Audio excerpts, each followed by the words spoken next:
తెల్లవారే వెలుగు రేఖలా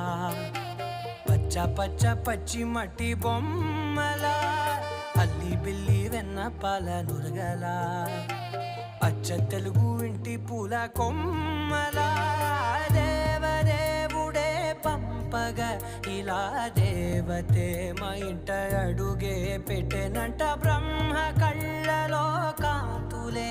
మా అమ్మలా మా కోసం మళ్ళీ లాలి పాడేనంట.